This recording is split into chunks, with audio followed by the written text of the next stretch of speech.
Shalom alaikum, sekarang saya tiba di Filipi. Nanti kita akan ke tempat di mana Lydia dibaptis, tapi sekarang kita lihat tempat arkeologi di Filipi. Mari kita masuk.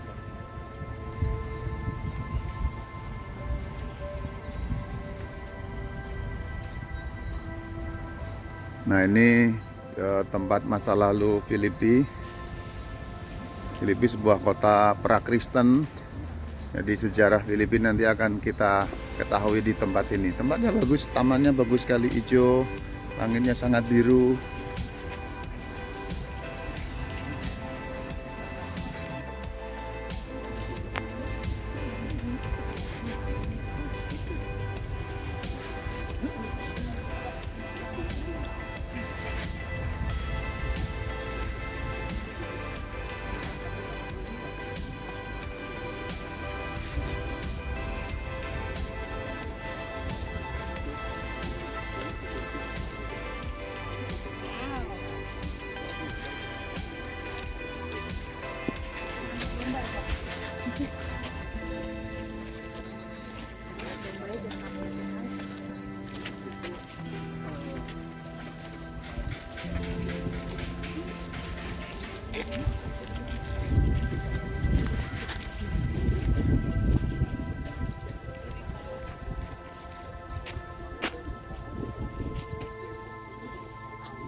Terus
kumpul.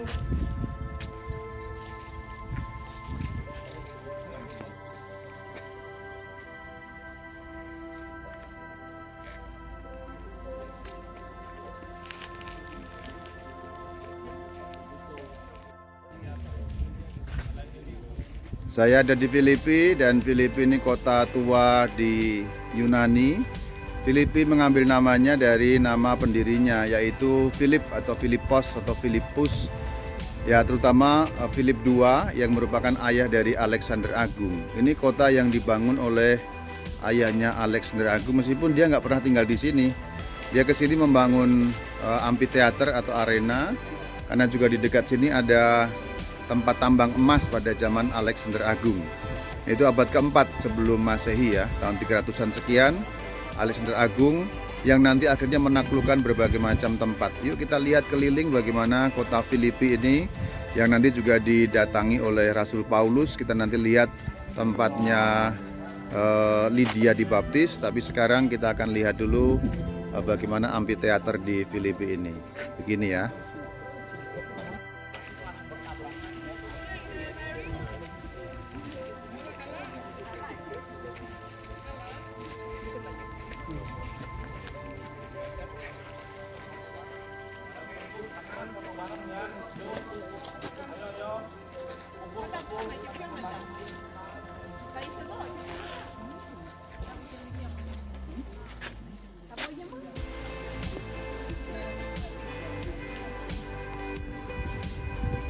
Dari kota lama Filipi yang zamannya Makedonia punya, sekarang kita ke wilayah kekristenan. Ini basilika yang dibangun pada abad ke-6 tahun 500-an. Ini basilika pertama, maka ada tanda salib nanti, kita lihat ya.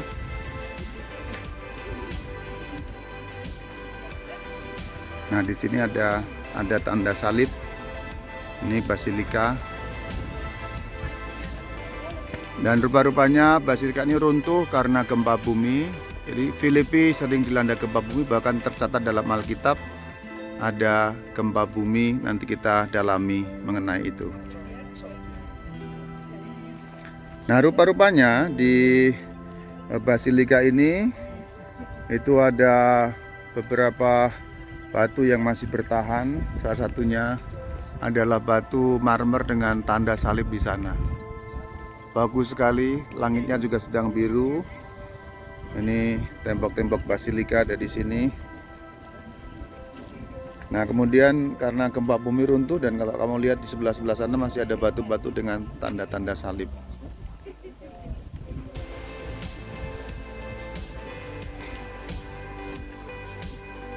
Filipi adalah kota pertama di Makedonia yang didatangi oleh Rasul Paulus. Di wilayah-wilayah Yunani Raya ini kota pertama yang didatangi. Maka kemudian juga boleh dikatakan bahwa Filipi adalah kota pertama di wilayah Eropa yang didatangi oleh Paulus dan menjadi Kristen. Nah, Lydia itu yang pertama kali dibaptis. Nanti kita akan ke rumah Lydia, tempat di mana Lydia dibaptis. Jadi kesimpulannya ya kemungkinan disinilah Rasul Paulus pernah datang. Karena apa? Karena memang ada jarak waktu beberapa ratus tahun sehingga tanda-tandanya memang tidak selalu terlihat. Tapi kita tahu bahwa kekristenan punya akar sejarah yang begitu kuat sehingga tempat-tempat di mana Rasul Paulus pernah ada itu diberi tanda-tanda tertentu. Salah satunya kemudian didirikan basilika di sini sehingga kita tahu disinilah Rasul Paulus pernah ada. Dan kalau kita lihat basilika ini menghadap ke timur.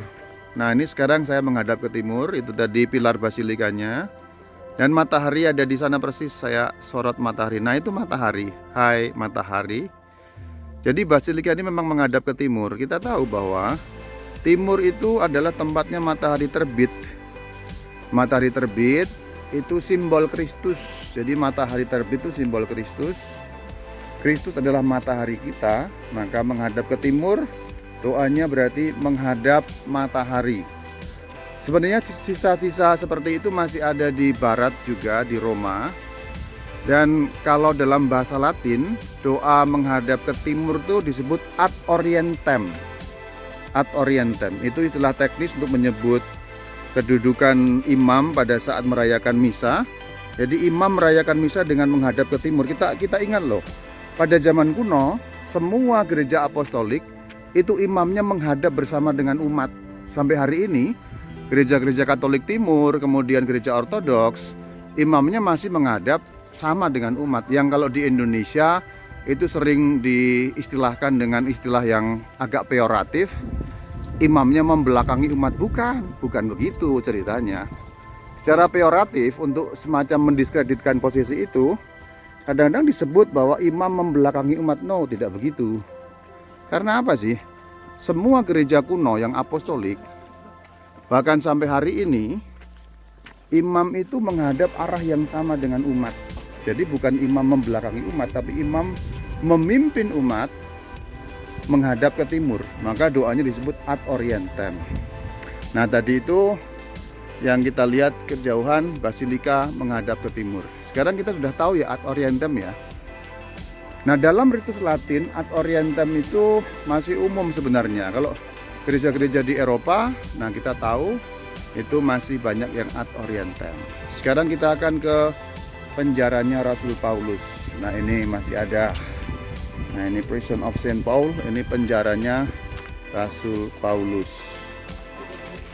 Nah ini sekarang kita mau ke prison alias penjaranya Rasul Paulus. Tadi saya pengajaran di depan penjara. Sekarang kita persis di dalam penjaranya. Nah penjaranya ada di sini. Agak sulit naik. Nah ini penjaranya Rasul Paulus ada di sana. Itulah terjadi banyak antrian, maka harus hati-hati. Banyak antrian. Oh, don't climb. Tadi saya naik ke batu itu terus ditegur jangan mendaki, jangan memanjat. Dan inilah antrian penjaranya Rasul Paulus. Banyak sekali yang mengantri. Oke, karena banyak sekali mengantri, kita lihat itu dari sini. Pokoknya ada tali. Nah inilah penjaranya, ini ada tali. Jadi saya nggak perlu masuk terlalu dalam, tapi kamu sudah bisa lihat. Nah ini penjara-penjaranya yang telah runtuh. Inilah penjaranya Rasul Paulus yang karena gempa bumi runtuh. Permisi sebentar ya. Sebentar aja untuk Romo. Sebentar. Rama pindah kemari dong. Enggak, saya enggak. Nanti motong orang. Enggak apa-apa, Rama.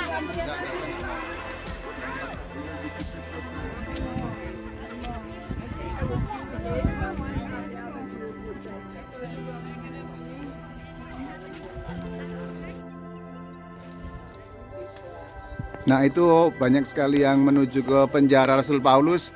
Barangkali orang-orang ini adalah orang yang pengen dipenjara saya kira ya. Karena sampai ke penjara pun antri mereka. Itu penjaranya Rasul Paulus ada di sana. Mereka antri. Penjaranya Rasul Paulus. Nah inilah kota lama Filipi. Tadi orang-orang sudah antri di penjaranya Rasul Paulus di Filipi. Dan antrian masih makin panjang. Antrian panjang. Sekarang kita dari atas penjara ini bisa melihat kota yang di bawah. Ini kota yang sudah diekskavasi atau digali. Pada mulanya pada saat jatuh ke tangan Ottoman, itu tidak ada penggalian karena juga tidak ada ketertarikan hal seperti ini. Baru belakangan setelah lepas dari Ottoman lalu menjadi negara Yunani modern baru ada ketertarikan, dan kata ibu arkeolog digali dari bagian bawah awalnya. Hanya kelihatan puncaknya awalnya, kemudian digali ini makin ke bawah, maka ada ceruk atau ada lembah ke bawah ini karena ada penggalian. Jadi tanahnya agak tinggi tadinya. Seperti kira-kira candi-candi di Jawa Tengah lah. Candi-candi di Jawa Tengah itu membuat terkubur sehingga membuat agak ke bawah kan. Nah, maka kalau kita melihat di sini itu ada batu-batu yang di bawah sana. Tapi kalau kita lihat di bagian jauh itu ada lantai yang di bawah. Itulah lantai kota. Lantai kotanya Filipi. Jadi rupa-rupanya Filipi ini terdiri atas beberapa bagian kota. Ya, yang kota yang lama tadi di bagian sana itu adalah kota yang tua. Zamannya Alexander Agung atau bapaknya yang membangun. Lalu bagian berikutnya adalah bagian Kristen yang didirikan pada zaman Bizantium, lalu dihancurkan oleh gempa bumi, hancur, dikuasai oleh Ottoman. Tidak ada ketertarikan pada arkeologi begini. Pokoknya Ottoman mah perang-perang aja. Lalu baru ada penggalian-penggalian zaman modern. Jadi sekarang saya on the spot, Alkitab on the spot. Ini adalah tempatnya Alkitab, diceritakan dalam Alkitab. Jadi salah satu bagusnya agama Kristen berbasis pada sejarah. Jadi salah satu yang keren dari agama Kristen, Katolik Ortodoks, itu adalah basis yang kuat pada sejarah. Kalau Protestan sih enggak ya. Itu baru ada abad 16, jadi nggak ada kaitan dengan sejarah langsung bagaimana Kristen itu muncul. Maka kekristenan dalam hal ini Katolik Ortodoks itu kuat kaitannya dengan sejarah. Saya dari Filipi. Nah, sekarang kita sudah turun dari penjara tadi. Ini bagian bawahnya dari kota Filipi lama. Kamu bisa melihat bagian bawahnya, reruntuhan. Ini lebih tua daripada candi-candi Jawa Tengah maupun Jawa Timur maupun candi-candi yang lain. Ini umurnya sudah lebih dari 2000 tahun. Paling kurang ini umurnya sudah 2300 atau 2400 tahun yang lalu. Tua sekali. Candi mah belum ada. Ini kota lama Filipi, kita bisa melihat batu-batu yang berserakan ini. Ini dulunya adalah kota besar.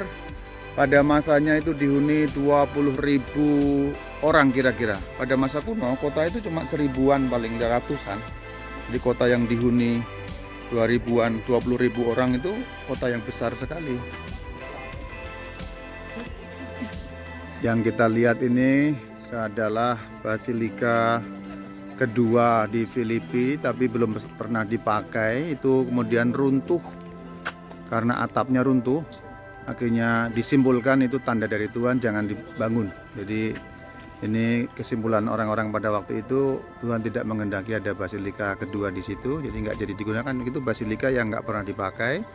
Itu yang bikin sama dengan pembuat Hagia Sophia atau Hagia Sophia yang ada di Konstantinopolis.